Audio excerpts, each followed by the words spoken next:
Praise the lord. ఈరోజు దేవుని వాగ్దానము కొరింథీయులకు రాసిన మొదటి పత్రిక 1వ అధ్యాయం 18వ వచనం. సిలువను గూర్చిన వార్త నశించుచున్న వారికి వెర్రితనము గాని రక్షింపబడుచున్న మనకు దేవుని శక్తి. కొంతమంది అయితే యూట్యూబ్లో ప్రకటన చేస్తున్నారు. ఏమనంటే సిలువు పైన ఉన్న సమాధిని, సిలువు పైన ఉన్న శవాన్ని పూజిస్తున్నారు వీళ్ళు అని చెప్పేసి మనల్ని వెటకారం చేస్తున్నారు. కానీ దేవుని సువార్త, దేవుని పునరుద్ధాన శక్తి సిలువ పైన ఆగిపోలేదు.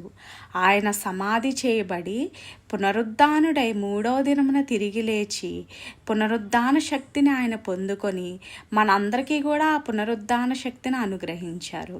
ఇది విషయం మనం తెలుసుకోవాలి.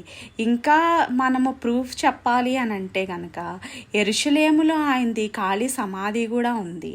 ఆ ఖాళీ సమాధికి నిదర్శనం ప్రభువైన యేసుక్రీస్తు తండ్రి పునరుద్ధానుడై తిరిగి లేచి ఆరోహణమై పరలోకానికి ఎక్కారని చెప్పేసి ఎన్నో రుజువులు మనకి ఉన్నాయి. కాబట్టి మనందరము కూడా తెలుసుకోవాల్సిన విషయం ఏంటి అని అంటే, ప్రభువైన యేసుక్రీస్తు తండ్రి సిలువ పైన వేలాడే శవం అయితే కాదు. ఆయన మూర్ఖత్వం కలిగిన వారికి, ఆయన జ్ఞానం లేని వారికి, వెర్రి వారికి అలాగా అనిపిస్తారు. కానీ రక్షింపబడుచున్న మనకైతే అది దేవుని శక్తి అయి ఉన్నది.